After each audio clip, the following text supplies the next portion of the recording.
ఈ వాక్యాన్ని వింటున్న ప్రతి ఒక్కరికి దేవుని నామమున శుభాది వందనాలు. ఈరోజు మనము దేవుడు మన యొక్క స్థితిగతులు ఎలా మార్చాడు అన్న విషయాల గురించి మాట్లాడుకుందాం.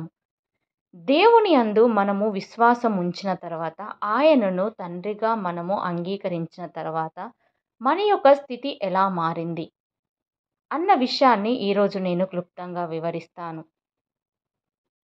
కొలస్సీ 2:9లో ఒక మాట వ్రాయబడి ఉంది.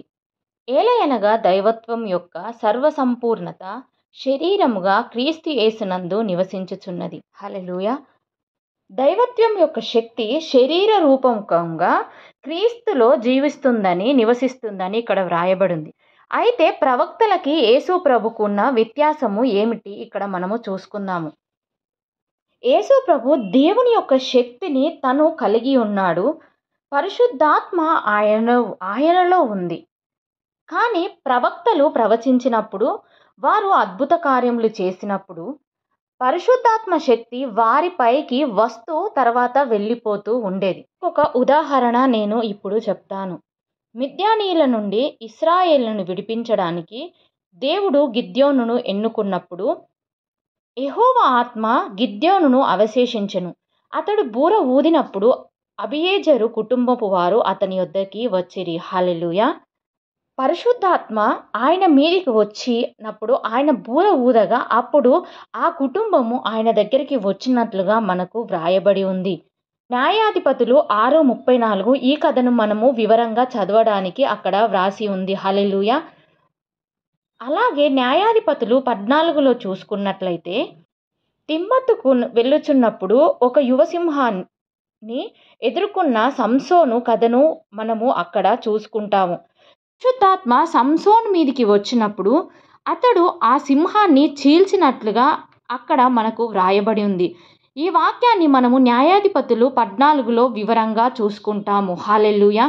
అయితే ఈ రెండు విషయాలు మనకి పరిశుద్ధాత్మ దేవుడు వారిపైకి వచ్చి కార్యాలు చేసినట్లుగా మనకు అక్కడ వ్రాయబడి ఉన్నాయి. ఆమేన్. మొదటి సమూయేలు 10:10లో చూసుకున్నట్లయితే, సౌలు రాజు కావడానికి ముందు ప్రభువు ఆత్మ అతని పైకి వచ్చింది మరియు ఆయన ప్రవక్తల మధ్య ప్రవచించినట్లుగా అక్కడ వ్రాయబడి ఉంది. హల్లెలూయా. అలాగే దావీదు కథలో చూసుకున్నట్లయితే, సమూయేలు దావీదును ఇశ్రాయేలుకు కాబోయే రాజుగా అభిషేకించిన తరువాత ప్రభువు ఆత్మ అతని పైకి బలంగా వచ్చింది. హల్లెలూయా. కానీ ఇప్పుడు ఇవన్నీ మారిపోయాయి.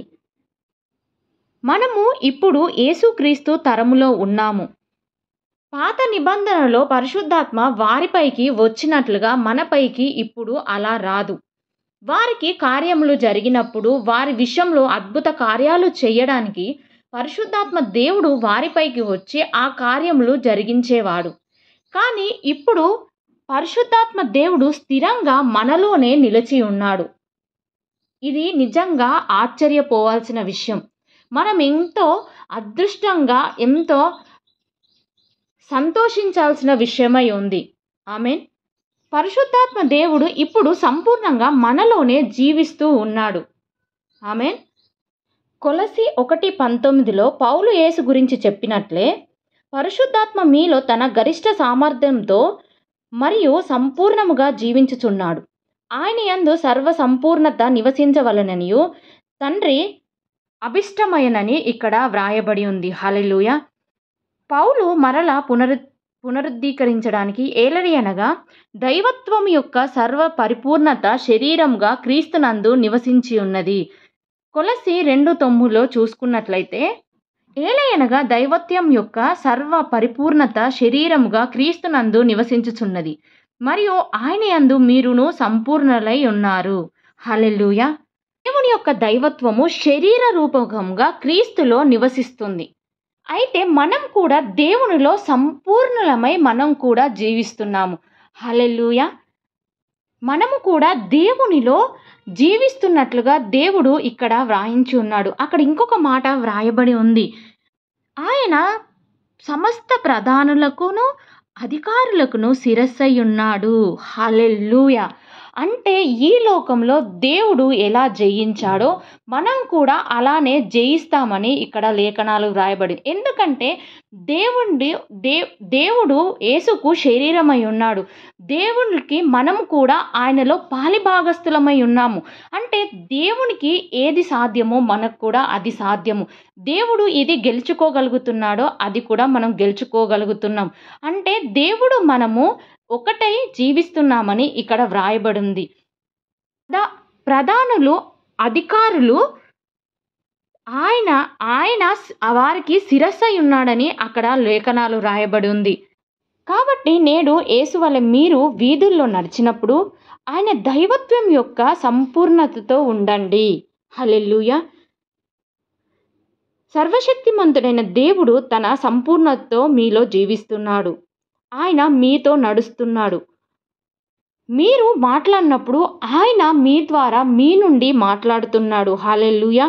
మీరు చేయు ప్రతి కార్యములో ఆయన పాలుపంపులు పొందుతున్నాడు. ఇప్పుడు చేయనది మీరు కాదు, ఆయనే మీ నుండి కార్యములు చేయుచున్నాడు. ఇది ఎంత గొప్ప విషయమై ఉన్నది. హల్లెలూయా. మీకు ఇప్పటికీ అర్థమైందా? మీరు సాధారణమైన వ్యక్తి కాదని, మీరు సంపూర్ణంగా దేవుని శక్తితో నింపబడి ఉన్నారని, మీరు అసాధారణమైన పనులు కూడా చేయగల శక్తి దేవుడు మీకు ఇచ్చాడని మీరు నమ్మండి. హల్లెలూయా. దేవుడు ఈ తరము వారిని ఎంతగా అభిషేకించాడో మనము ఇంకొక లేఖనాన్ని చూసుకోవచ్చు. 1 యోహాను 4:4లో ఒక మాట వ్రాయబడి ఉంది. చిన్నపిల్లలారా, మీరు దేవుని సంబంధులు, మీలో ఉన్నవాడు లోకంలో ఉన్నవాని కంటే గొప్పవాడు గనక మీరు వాణ్ణి జయించి ఉన్నారు. హల్లెలూయా. మనలో ఉన్న దేవుడు లోకంలో ఉన్న సమస్తము, అంటే అది ఏదైనా సరే వాటన్నిటిని జయించిన దేవుడు మనలో ఉన్నాడని ఇక్కడ లేఖనాలు చెప్తున్నాయి. ఎఫెసీ 3:19లో చూసుకున్నట్లయితే, జ్ఞానమునకు మించిన క్రీస్తు ప్రేమను తెలుసుకొనుటకు తగిన శక్తి గలవారు కావాలనని ప్రార్థించుచున్నాము. హల్లెలూయా. అలాగే ఫిలిప్పీలు 4:13లో చూసుకున్నట్లయితే, నన్ను బలపరచువాని అందే నేను సమస్తము చేయగలను. హల్లెలూయా. అయినను నా శ్రమలో మీరు పాలు పంచుకున్నది మంచి పని అని అక్కడ వ్రాయబడి ఉంది. దేవునికి మహిమ కలుగునుగాక. అయితే మనకు పరిశుద్ధాత్మ దేవుడు స్థిరంగా మనలో జీవించి ఉంటున్నాడు. దేవునికే మహిమ.